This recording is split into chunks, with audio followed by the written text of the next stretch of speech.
خرج النبي صلى الله عليه وسلم غداة وعليه ملك مرحل فجاء حسن بن علي رضي الله تعالى عنه فأدخله ثم جاء الحسين فأدخل معه ثم جاءت فاطمة رضي الله تعالى عنها فأدخلها ثم جاء علي فدخله ثم قال إنما يريد الله ليذهب عنكم الرجس أهل البيت ويطهركم تطهيرا রওয়াজাইলেন বাবানা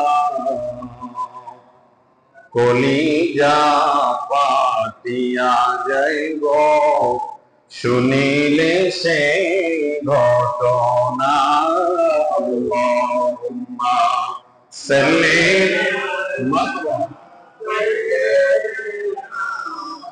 মাওলানা মুহাম্মদ ওয়া আলা আলি সাইয়্যিদিনা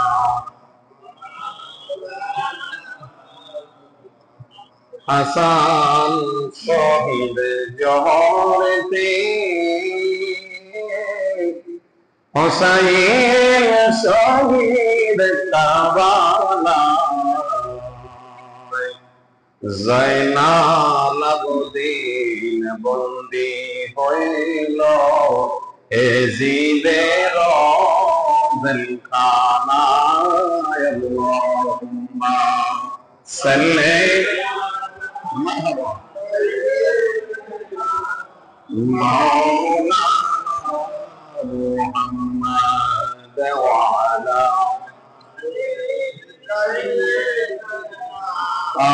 মাওলানা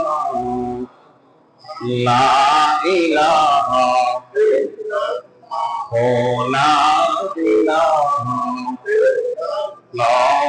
লা ইলাহা حسبي ربي جل الله ما في قلبي غير بل حسبي ربي جل الله ما في قلبي غير آنور محمد آنور محمد لا إله إلا الله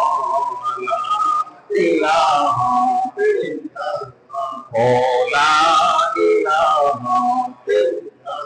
لا إله إلا الله محمد رسول الله صلى الله عليه وسلم مولاي صل وسلم دائما أبدا على نبيك خير خلق كلهم मुझे को पावालो मुसाफिर न समझो मैं आया नहीं हो बुलाया गया हूँ मैं आया नहीं हो बुलाया गया हूँ कि मेहमान बना कर सिताया गया हो मैं रोया नहीं हो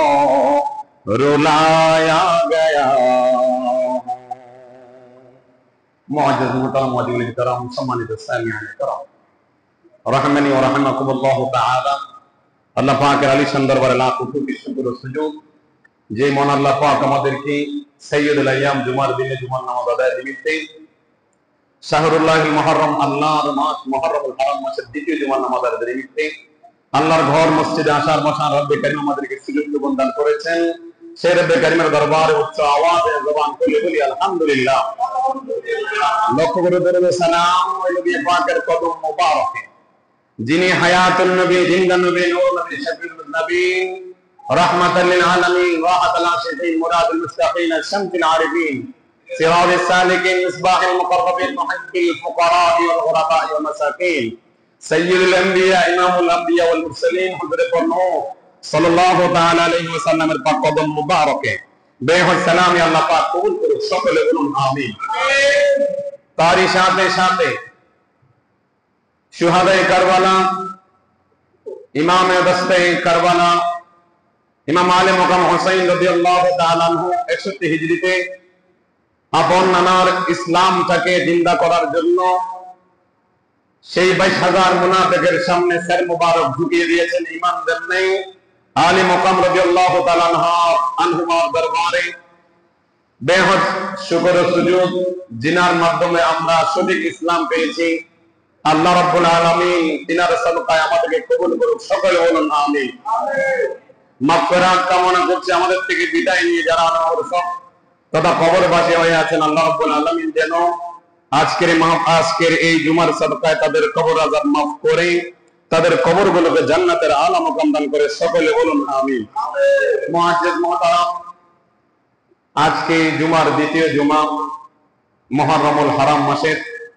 আমরা সকলে জানি মুহররমুল হারাম মাস আসলে আমাদের মাঝে অত্যন্ত হৃদয় বিদারক যে ঘটনাটি আমাদের সামনে উপস্থাপন হয় সেটি হলো দস্তে কারবালা, কারবালার দিন। ইমাম আলী মুকাম হুসাইন আমার নবীজির আওলাদে পাক প্রায় 72 জন আওলাদে পাককে নির্মমভাবে শহীদ করা হয়েছে। আমার নবীজির আহলে বাইত, নবীর পরিবার তারা ছিলেন।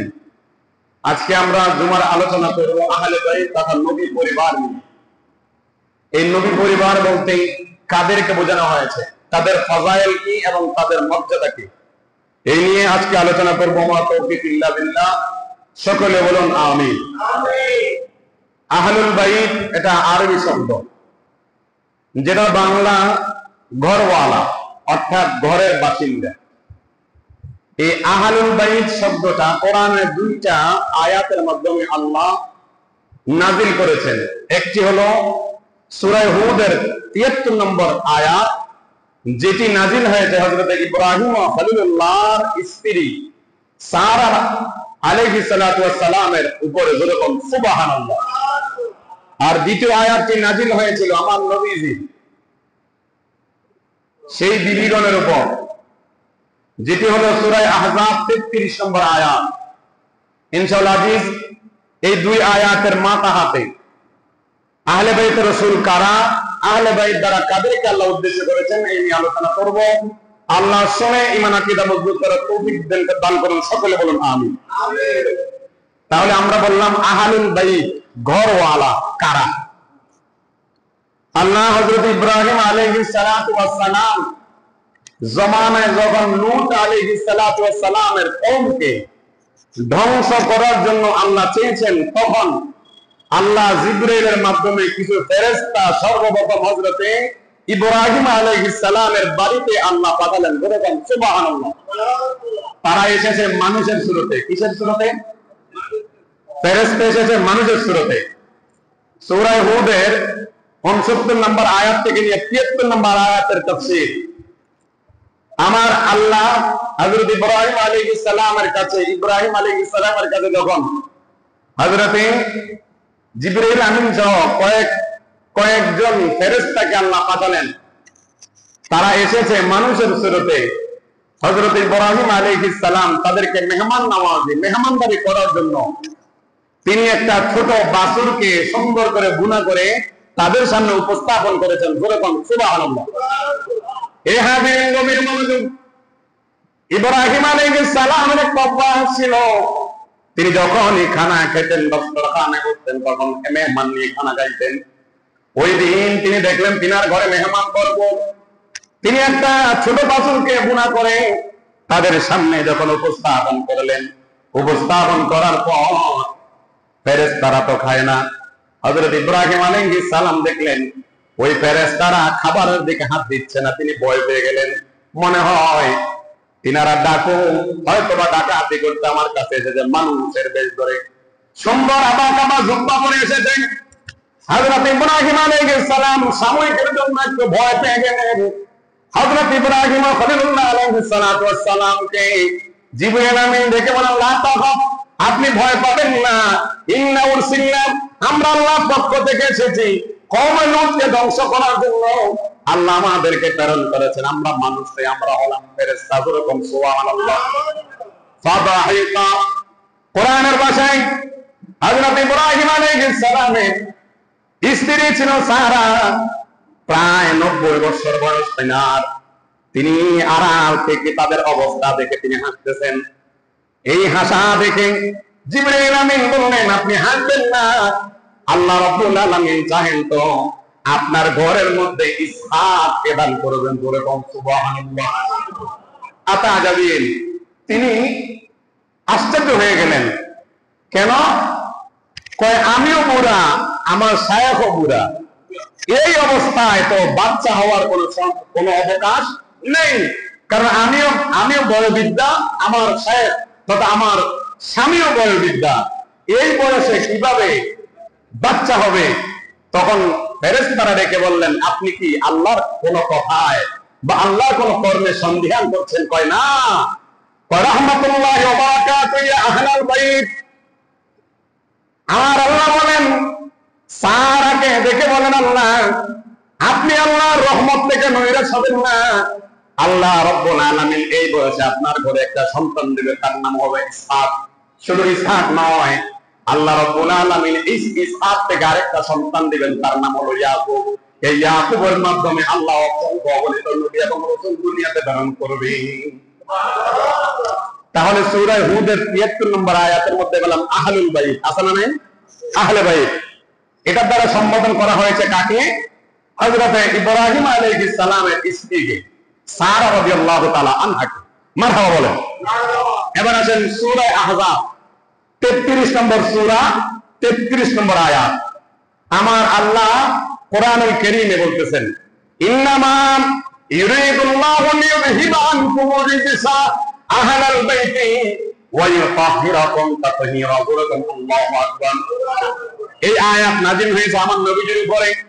আমার নবীজিকে আমার আল্লাহ ইরশাদ করেন, নিশ্চয় আমি আল্লাহ চাই আপনার আহলে বাইত থেকে তথা ঘরওয়ালাদের থেকে আমি আল্লাহ নাপাক উঠাই নিতে, তাদেরকে আমি চিরতরে পবিত্র করে দিতে। যেরকম সুবহানাল্লাহ।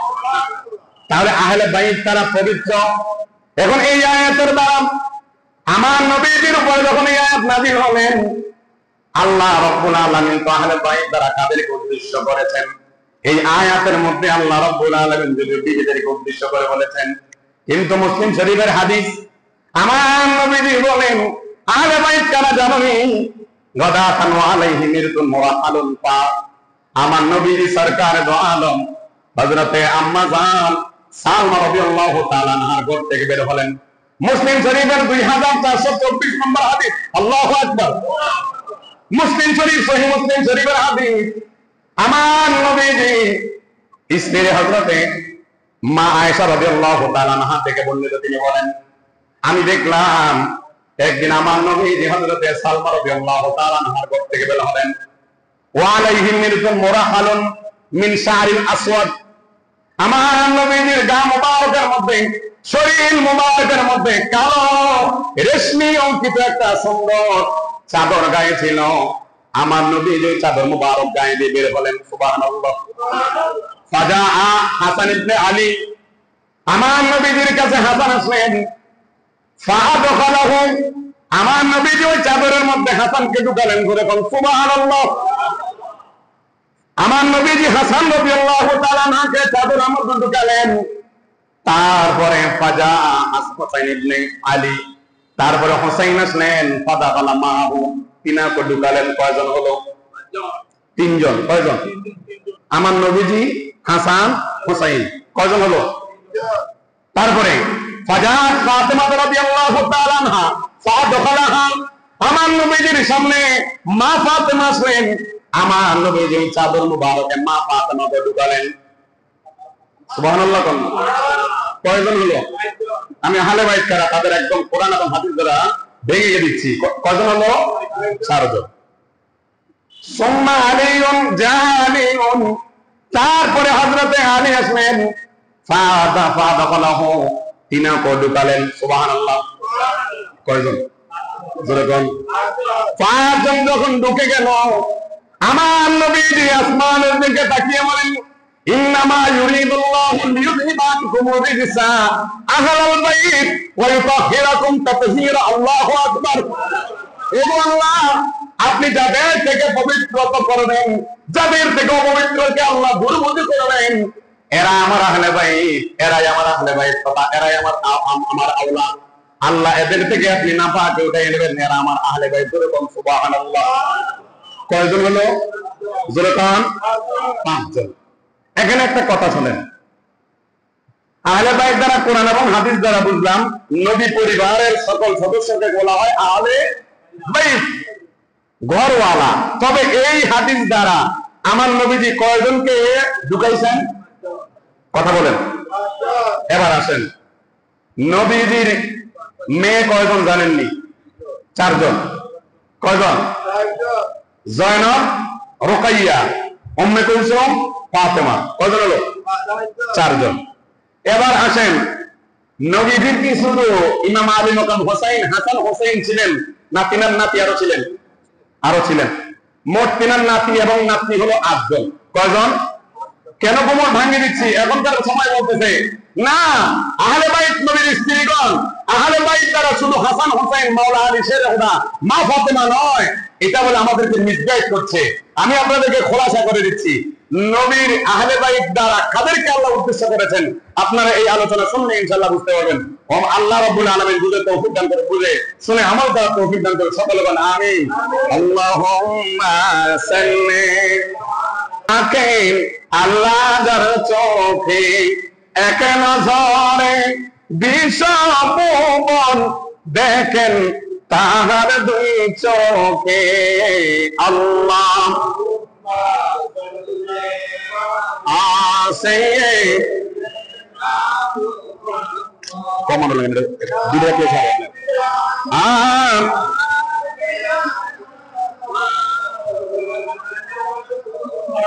গভীর মনোযোগ।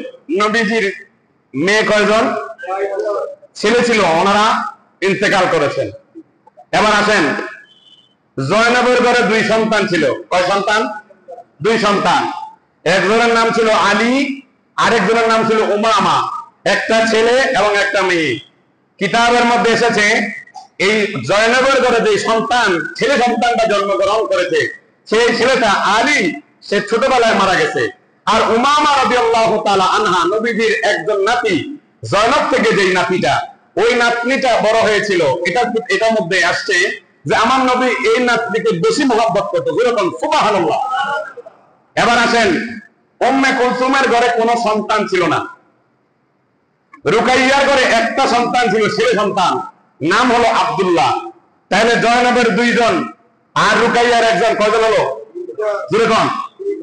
আর মা ফাতেমা রাদিয়াল্লাহু তাআলা আনহার ঘরে মোট ছেলে এবং মেয়ে ছিল 5 জন। কয়জন? যেরকম। আমরা 2 জনের নামটা মশহুর। এবার সবগুলোর নাম শুনেন। 1 নম্বরে হাসান, 2 নম্বরে হোসেন, 3 নম্বরে মুহসিন, 4 নম্বরে জয়নব, 5 নম্বরে উম্মে কুলসুম।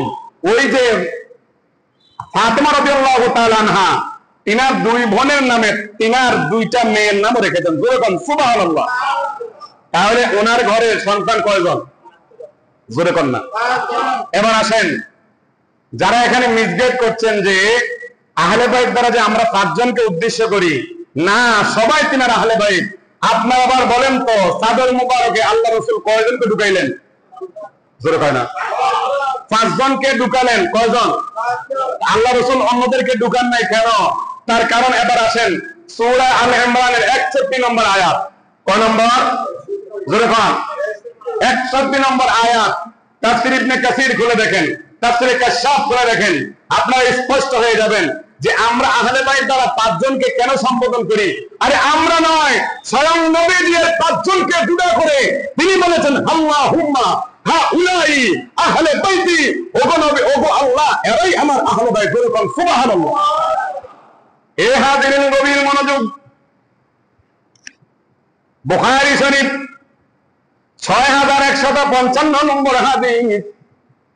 নবী আমার ডেকে বলেন, উম্মত, লাম্মা নুজিলাত হাযিহিল আয়া কুল তাআলাউ নাদু আবনাআনা ওয়া আবনাআকুম দা রাসূলুল্লাহ সাল্লাল্লাহু আলাইহি ওয়াসাল্লাম আলিয়ান ওয়া ফাতিমা ওয়া হাসান ওয়া হুসাইনা, আমার নবীজি নজরানের কয়েকজন পাদ্রীর সাথে নবীজির তর্ক হলো।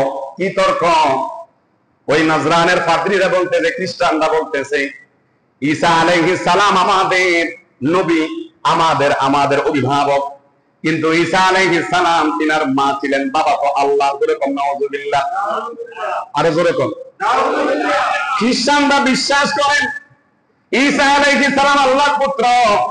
এই নিয়ে নবীজির কাছে আসলেন নজরান থেকে প্রায় 60 জন। তিনাদের মধ্যে 3 জন ছিল বড় নেতা। একজনের নাম ছিল সৈয়দ, আরেকজনের নাম ছিল আবু হারেস, সে ছিল পণ্ডিত, সে ছিল পাদ্রী। এইরকম ভাবে আবেদ নামে একজন ছিল, সে হলো ধর্মভীরু। 3 জনের মধ্যে প্রায় 60 জন এসেছে নবীর সাথে মুবাহালা করবে, বহস করবে। কি করবে? বহস। যে আপনি যে বলতেছেন আপনাদের ধর্মের মধ্যে লেখা আছে ঈসা আল্লাহর পুত্র নয়, এটার জন্য আমরা এসেছি আপনার কাছে মুবাহালা করতে। এখন আমার নবী কয়, ঠিক আছে, তোমরা যদি মুবাহালা করতে চাও, আমার সাথে বহস করতে চাও, তাহলে তোমাদের পরিবারকে নিয়ে আসো, আমি আমার পরিবারকে নিয়ে আসবো। তোমার আহলিয়াতকে নিয়ে আসো, আমি আমার আহলিয়াতকে নিয়ে আসবো। যদি তোমরা কি থাকো, তোমরা যদি পথভ্রষ্ট থাকো, আল্লাহ যেন তোমাদের উপরে গজব নাজিল করে।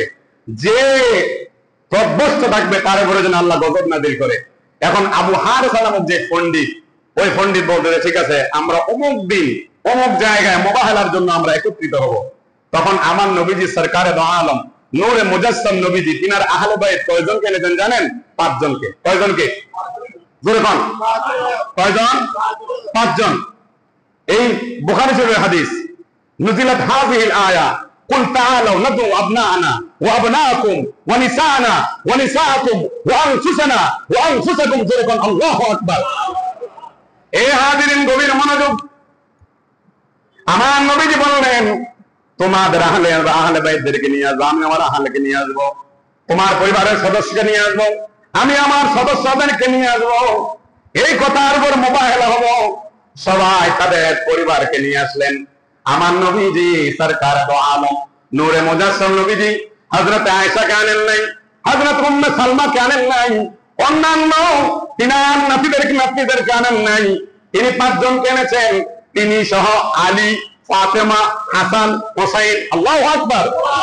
শুধু তাই নয়, আমার নবীজি সরকার দো আলম নূরে মুজাসসাম নবীজি এই 4 জনকে এনে ডান দিকে হাসান, বাম দিকে হোসাইন, পিছনে হযরতে মা ফাতেমা, বাম পাশে হযরতে আলীকে দাঁড়া করাইয়া আল্লাহর দিকে তাকাইয়া বলেন, আল্লাহুম্মা হাউলাই আহলে বাইতি। ও গো আল্লাহ, এরাই আমার আহলে বাইত, এরাই আমার পরিবার, এরাই আমার পরিবারের সদস্য। করে কোন সুবহানাল্লাহ। তাহলে কয়জন? এবার আসেন, আহলে বাইত এটা আরবি শব্দ, পরিবার এটা বাংলা, কিন্তু ফার্সিতে একটা বলা হয় পাক পাঞ্জাত। কি বলা হয়? এই কথাটা বললে অনেকের চুলকানি আছে যে পাক পাঞ্জাতে বলা যেত না। আছে না? নাই? কথা কন না। এবার আসেন, নামাজ এই শব্দটা বললে তো কারো চুলকানি হয় না, রোজা শব্দটা বললে তো কারো চুলকানি হয় না, বেহেশত শব্দটা বললে কারো চুলকানি হয় না, দুজক বললে কারো চুলকানি হয় না, কারণ সবগুলো ফার্সি শব্দ। কি শব্দ? নামাজ ফার্সি শব্দ, নামাজ কোরআনের মধ্যে নেই। নামাজ শব্দটা কোরআনে নাই। কোরআনের ভাষা যেহেতু আরবি, নামাজের শব্দ হলো আরবি শব্দটা কি? জোরে কোন? সালাত। কি? সালাত। রোজা হলো ফার্সি শব্দ, আর এই রোজার আরবি শব্দ কি? সিয়াম বা সোম। আর বেহেশত আরবি, বেহেশত ফার্সি শব্দ, বেহেশতের আরবি শব্দ হলো কি? জান্নাত। দোজখ হলো ফার্সি শব্দ, দোজখের আরবি শব্দ কি? জাহান্নাম। ঠিক ওই রকম ভাবে কোরআনের ভাষায় আহলে বাইত দ্বারা 5 জনকে বোঝানো হয়েছে। আমাদের এই এলাকা যেহেতু আগে ছিল ফার্সি ভাষার সমন্বয়ে সংমিশ্রিত এই এরিয়াটা, এই জন্য আমরা বলি এই 5 জনকে পাক পাঞ্জাতন। যেরকম সুবহানাল্লাহ। এখন পাক পাঞ্জাতন বললে অনেকের চুলকানি আসে না। আপনি চুলকাবেন না, কেন চুলকাবেন? পাক অর্থ পবিত্র, পাক অর্থ কি? 5 অর্থ 5, এটা ফার্সি শব্দ। তন অর্থ শরীর, অর্থাৎ 5টি পবিত্র দেহকে বলা হয় পাক পাঞ্জাতন। যেরকম সুবহানাল্লাহ। তাহলে এই পাক পাঞ্জাতন আমরা ফার্সিতে বলি। আপনি যদি বলেন যে হুজুর ফাঁক পাঞ্জাটা বললাম না, ঠিক আছে বলিয়েন না, আপনি হালে বাইত বলেন, কথা বলেন। এটাকে আর ডিঙ্গানোর সুযোগ আছে, অস্বীকার করার সুযোগ আছে। তাহলে ফাঁক পাঞ্জাতন বললে তাদের চুলকানি হয়, তাদের চুলকানি এখানে না, তাদের চুলকানি নবীকে নিয়ে, কথা বলেন ঠিক কিনা? এবার আসেন, আমার নবীজি সরকার দো আলম নূরে মুজাসসাম নবীজি হায়াতুন নবী জিন্দা নবী বলেছেন, মান আহাব্বাহুমা ফাকাদ আহাব্বানি ওয়া মান আবগাদাহুমা ফাকাদ আবগাদানি। যারা আমার এই আহলেকে ভালোবাসলো তারা যেন স্বয়ং আমি নবীকেই ভালোবাসলো। ওয়া মান আবগাদাহুমা ফাকাদ আবগাদানি।